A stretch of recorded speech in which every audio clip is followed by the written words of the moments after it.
There is no land without mountains. There is no country without the Khan. It's a saying that rings true throughout the history of many Central Asian countries. Khan is a title of ruler, a king among Mongolic or Turkic nomadic tribes. You might all know about Genghis Khan, who once took over the area equal to Africa. Now, his actual name is Temujin, and Genghis Khan, in reality, was a title which simply meant universal ruler.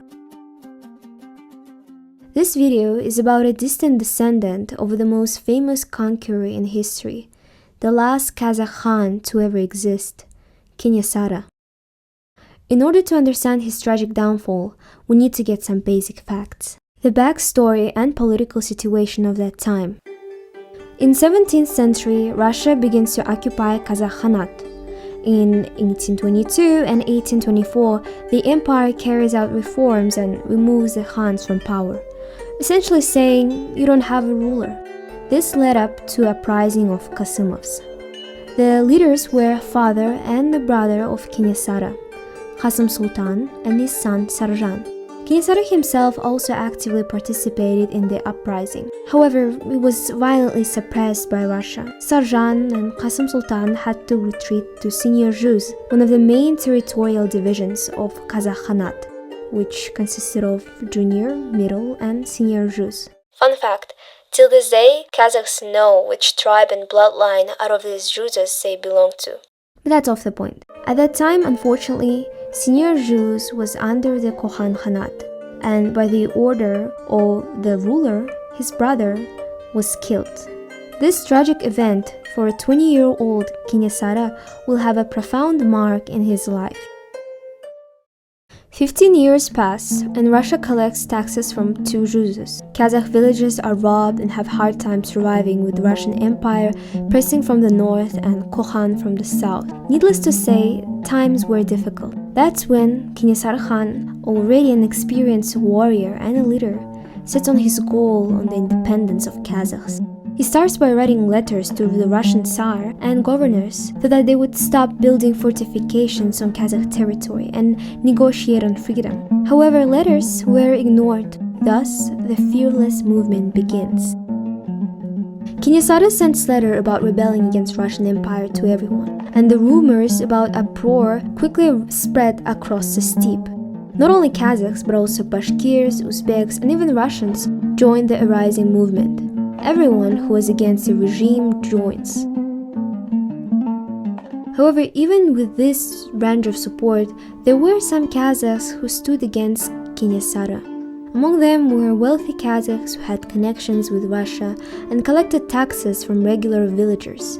Freeing more and more territories in central Kazakhstan, he almost reaches the full independence in Middle Rus, but not without drawbacks. In 1840, he repeats the previous mistake of his family and asks Kohans to help, which ends up with the death of many of his relatives, including his father, Qasım.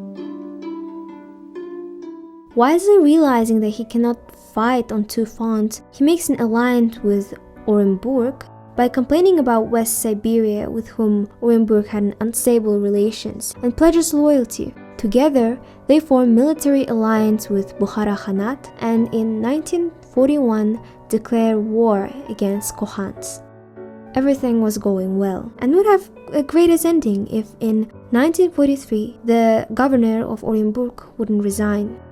The new governor immediately sees through the trickery and sends punitive detachments with a reward of 3,000 rubles to the Khan's head.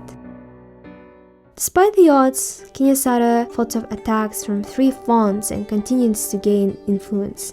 However, after unsuccessful negotiations with Russia, Kenyassara comes to Kyrgyz to ask for alliance. They do not accept it. In fact, they destroy Kenyassara's detachment of 2,000 soldiers, and in 1847, Kenyassara is captured by Kyrgyz and defeated.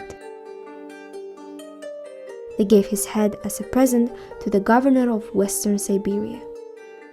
There are many legends and stories concerning where his skull is right now. By official records, it was in Omsk Museum for years. Some people even claim to see it in Hermitage with the caption, "Ashtray made out of Kenyassara's head." For Kazakhs, his head holds a high value, since it is believed that when it will return to its land, the Kazakhs will prosper and the dictator will be gone.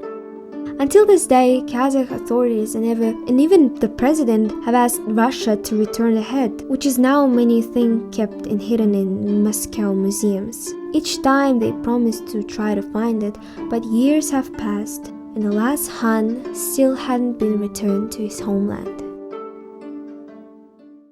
Thanks for watching this video. My name is Ayaolam, and I hope you enjoyed it. Bye!